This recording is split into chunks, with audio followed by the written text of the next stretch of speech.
지금 수도권이 6시 이후면 2명까지 모일 수 있는데요. 하지만 통금 같은 셧다운 수준의 강력한 안철수 대표와 함께 경쟁했던 대선 후보 국민의힘 홍준표 의원과 유승민 전 의원도 대선의 정당성과 정권의 정통성 상실을 꼬집어낸 윤 전 총장의 입장에 대해 국정원 댓글 사건보다 경찰 수사가 본격화하면서 상황은 예상치 못한 방향으로 흘러가게 됩니다. 경찰이 아니지만 추 전 장관의 이런 반박에도 야권은 물론이고요. 여권 내부에서도 책임론에 대한 목소리는 커지고 있습니다. 민주당 대선 주자인 김두관 이재명 지사가 형수에게 욕설을 하면서 기존 녹음 파일을 김영진 의원은 이낙연 전 대표가 2004년 노무현 전 대통령 탄핵과 관련해 분명한 입장이 없다며 문재인 일반 시민들이 보더라도 이번 주말 종료될 예정이었던 수도권의 거리두기 4단계 연장 소식에 정말 죽으라는 거냐라는 자영업자들의 울분이 쏟아지고 있다고 합니다. 정부 말만 믿고 기다린 전문가 일각에서는 정말 정부가 짧고 굵게 가고 싶다면 4단계로는 안 된다. 사병장병 90% 확진이라는 사상 초유의 집단 감염 사태가 벌어졌음에도 청와대가 자화자찬을 한다는 비판이 불거지면서 그 여파가 이어지고 있는 건데요. 청와대와 오늘 야당의 목소리 들어보시죠. 으로 조기 귀국한 청해부대의 한 감염 장병은 국가가 우리를 버린 것 아니냐라는 지사는요. 부인과 함께 관사를 떠날 채비를 하는 것으로 전해졌다는 특단의 방역 조치에도 확산세가 전혀 줄어들지 않고 있습니다. 그 와중에 모더나 수급 불안까지 정부는 물론 국민들까지도 한치도 긴장을 늦출 수 없는 상황인데요. 오늘 영시기준 코로나 신규 8일부터 지난 24일까지 일주일 동안 확진자 2,400명을 대상으로 변이 감염 여부를 분석한 결과 검사자의 58%인 1,412명이 변이 바이러스에 감염된 것으로 나타났는데요. 통신 연락선을 전격적으로 복원했는데 북한이 지난해 6월 대북전단을 문제 삼아서 일방적으로 통신선을 완료. 박수현 청와대 국민소통수석은 남북 간의 코로나가 가장 현안인 건 틀림없다면서 대화 채널이 복원됐으니 그 사람은 지난 8일 이 최 전 원장의 부친상 장례식에서 한 차례 만난 바가 있는데요. 당시 두 사람의 목소리 들어보시죠. 대표는 오늘 이 최재형 전 감사원장이 윤석열 전 검찰총장에게 회동을 공개 제안한 데 대해 이 가족 명의로 언론에 입장문을 배포하고 열린공감TV와 경기신문의 보도 내용을 반박했습니다. 이들은 입장문에서 양 전 검사는 김 씨와 어떤 사적 관계도 없었다면서 행이 지속되는 상황에서 코로나 확진 환자를 전담하고 있는 감염 한복판 종로구 관철동의 한 골목에 그려진 벽화를 두고 정치권의 논란이 갈도 소개해드리겠습니다. 코리아 리서치 등 4개 여론조사 업체의 7월 4주차 지독이 격상이 될 수 있다는 건데 지난주부터 나온 정부 목소리 들어보시죠. 입당한 윤석열 전 검찰총장이 오늘 오전 이준석 대표와 공식 상견례를 가졌습니다.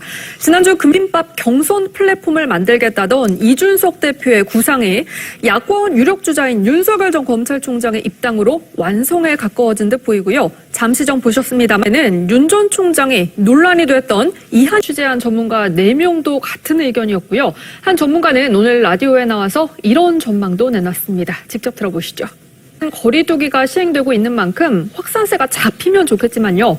수도권 거리두기 4단계와 비수도권 3단계를 각각 5주, 3주째 이어가고 있는 논평이 나왔고요. 오늘도 비판이 이어졌습니다. 관련 목소리 들어보시죠. 국민의힘 대선 주자들도 한 목소리를 내고 있습니다. 하태경 의원은 판결 직후 페이스북에 너무나 명확한 증거에 의한 상식적인 11일 유죄 판결을 이 먼지털이식 별건 수사라고 비판하면서 역시 사모펀드 건은 모두 무죄라는 주장을 펼쳤습니다. 직부터 대표 주최 행사 불참까지 아슬아슬하게 이어져온 이준석 대표와 윤석열 후보의 갈등이 결국 일촉즉발할 상황으로 즉각 반발했습니다. 이 대표는 오늘 자신의 페이스북에 신지호 부실장의 인터뷰 기사와 함께 탄핵 이야기까지 드디어 꺼내는 걸 보니 계속된 보이콧 종용과 패싱 논란, 공격의 목적이 뭐였는지 명확한 대선 후보인 원희룡 후보는 연일 이 대표를 비판하고 있습니다. 원 후보는 어제 자신의 페이스북에 지난 5월 11일부터 7월 16일까지 실시한 올해 국민건강 영양중 가운데 이낙연 캠프 측과 황교익 씨 간의 설전이 펼쳐지고 있는데요. 신기는 자신의 페이스북을 통해서 정치권의 더러운 프레임 씌우기가 그것도 민주당 유력 대권인이 백신을 맞아도 집단 면역을 얻을 수는 없다. 이런 결론이 나왔다는 겁니다. 그래서 흠집 내기에서 시작한 상호 비방전이 정책 대결로 옮겨가는가 싶더니 어느새 이전 투구 상황으로 치닫는 모양새입니다. 대선 후보 경선 중인 더불어민주당은 황교익 논란으로 촉발된 보훈 인사 공방이 친일 프레임으로 불붙으면서 극심한 마타도어 난타전 양상을 보이고 있고요. 대선 경선 토론회를 둘러싼 일요신문과의 인터뷰에서 그 이유에 대해 밝혔는데요. 원 후보는 그 전엔 안 겪어봤으니로 남불이라며 즉각 반격에 나섰습니다.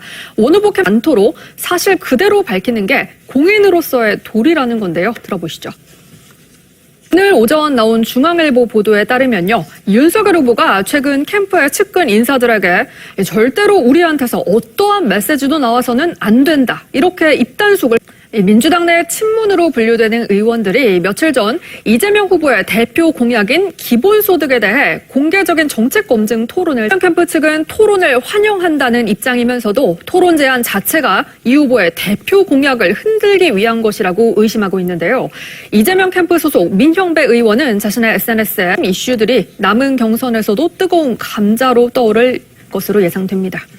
오늘 보다 중요해진 백신 접종에서 모더나 수급 차질은 가장 큰 장애물이었었죠. 사적 모임과 또 직계가입 가족 모임이 금지되면서 현 거리두기가 계속된다면 이 고향 방문은 사실상 물량의 변동의 여지가 있다고 밝혔는데요. 남은 600만 회분을 초과할 수 있다는 겁니다. 때문에 이렇게 물량이 변동되면 전체 물량 도입이 주말을 벗어날 가능성도 있다고 밝혔는데요. 손님이 남아있는 가게도 제법 눈에 띄었습니다. 올해 처음으로 한 테이블에 6명의 손님을 받아봤다라며 숨통이 트였다 견뎌왔던 자영업자들은 한 달간만 더 참아달라라는 정부의 당부가 와닿지 않았을 겁니다. 이 짧고 굵게를 약속했던 고강도 거리두기가 장기화 국면에 들어서면서 자영업자들의 시름만 깊어가는데요. 확산세를 잡아야 따르면 청와대 관계자는 문 대통령이 접종률을 언급한 부분에 대해서 전 세계 코로나 백신 접종률을 볼 수 따르면 김웅 의원이 최강욱 의원에 대한 공직선거법 위반 고발장을 내가 직접 썼다. 측에서도 지난해 채널A 사건을 언급하면서 여권과 추 전 장관의 정치 공작 가능성을 주장하는 상황인데요. 이런 의문을 제기했고요. 김 의원은 자신이 고발에 관여하지 않아 모른다고 답했다고 전했는데요. 관련한 최 의원의 주장도 들어보시죠. 선을 얼마 남기지 않은 시점에 아들 논란이 터지면서 이재명 후보도 당황스러운 입장일 겁니다. 여기에 과거 이재명 후보 부부가 이재명 후보의 과거 발언 또한 문제 삼고 있습니다. 이재명 후보는 2012년 나라 망할 징조 두 번째는 도박이라는 관계자의 말을 인용해서 정치인 배우자 경험이 전혀 없는 김 씨는 자신을 관리해줄 인력이 전무한 가운데 언론의 날선 질문에 직접 대답해온 실정이라고 보도했는데요. 언론인 유인태 전 국회 사무총장은 김건희 씨의 의혹이 일파만파 번지는 데 대해서는 업보라고 꼬집었고요. 또 김태흠 국민의힘 의원은 대선 후보 가족에 대한 검증도 필요하다. 그러나 대선 후보의 검증이 본질이라면 회동이 성사되기 직전까지 극한의 신경전을 주고받는 모습을 보였던 두 사람이 반대 의견이 상당한 가운데 이재명 후보는 오늘 다주택자 양도세 중과 유예를 둘러싼 보신 것처럼 대장동 개발 사업의 실무 책임을 맡았던 김문길 성남도시개발공사 개발 1처장이 어제 숨진 채 발견되면서 정치권에서도 파장이 예상되는 상황이죠. 처장의 심적 부담 역시 만만치 않을 것이란 관측도 나오는데요. 김초였을 뿐이라며 그분에 한없이 관대했던 검찰의 꼬리 자르기 수사로 명을 따른 죄밖에 없는 사람들 잇따라 죽음으로 내몰리고 있다고도 했습니다. 책임론이 불거지는 상황입니다. 민주당은 이 당대표가 빠진 국민의힘 선대위를 향해 김건희 씨를 거론하면서 최서원 씨를 언급하기도 했는데요. 어제 오늘 민주당의 목소리 들어보겠습니다. 윤석열 국민의힘 후보는 오늘부터 1박 2일 일정으로 호남행에 나섭니다. 전북과 전남, 광주를 지난달 10일 당 공식 후보로 선출된 후 처음으로 호남을 방문했었는데요. 당시 방문의 주된 목적이 전두환 전 대통령 악화된 것으로 전해지고 있는 박 전 대통령의 건강 상태를 가장 크게 고려한 것으로 보입니다. 식의 야권 안팎에서는 환영의 목소리가 잇따랐습니다. 특히 대표적 진박 인사로 불리는 조원진 이 후보는 박 전 대통령의 사면이 거의 결정된 것 같다. 이런 진행자의 질문에 앞서 안철수 후보는 오늘 오전 자신의 페이스북을 통해 내란 음모 및 선동법은 풀어주면 부분은 사면된 게 아니기 때문에 남은 추징금을 앞으로 다 납부해야 합니다. 오늘 오전 가석방된 이석기 전 의원의 모습과 이 두 인물을 둘러싼 야권의 목소리 조금 더 들어보겠습니다. 안철수 후보는 이석기 전 의원의 가석방을 두고 소위 NL 민족해방진영의 핵심인 경기 동부 부분에 김 처장이 노력했다는 점을 강조하면서 그것 때문에 구속된 유동규 본부장과 다툼이 있었고 석 대표, 선대위 모든 직책을 내려놓은 뒤 연일 선대위와 윤 후보 측근들에 대해 십자포화를 퍼붓고 있습니다. 이번엔 보신 대로 윤석열 후보 배우자 김건희 씨가 어제 오후 대국민 사과 기자회견을 했습니다. 윤석열 후보가 말씀드린 대로 역대 대선에서 후보 배우자가 대국민 사과까지 하는 일은 없었던 만큼 어제 김건희 씨의 등장은 이례적이면서도 전격적이었습니다. 하지만요, 여론조사들 보시면요, 대선을 70여일 앞둔 가운데 리얼미터가 오마이뉴스 의뢰로 실시한 차기 대선 가운데 윤석열 후보 오는 29일과 30일 1박 2일 일정으로 대구 경북 지역 방문을 검토 중인 것으로 알려졌습니다. 내부까지 번지는 모양새입니다. 김태흠 의원은 오늘 이준석 대표를 향해 저는 한 유튜브 채널에 출연해서 과거 주식 투자 경험을 공개하는데요. 1992년 당시 증권회 토론을 하려면 대장동 특검을 받고 관련된 의혹에 대해 진솔하게 설명하고 듣는다고 수박이 되겠느냐며 냉소적인 반응을 보였습니다. 부정적인 반응을 보였습니다. 문재인 정권을 함께 심판하겠다는 거냐라고 반문한 건데요. 반대로 김건희 씨의 허위 이력 논란 공개 사과를 계기로 윤석열 후보는 이재명 후보의 약점인 대장동 의혹을 다시 겨냥해서 한 24일 YTN과 진행한 인터뷰고요.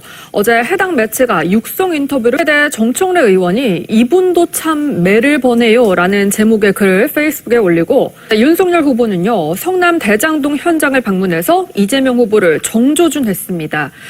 그런가 하면 당내에서 이준석 대표를 향해 좀 더 강한 경고를 해야 한다는 의견이 있다는 말도 나왔습니다.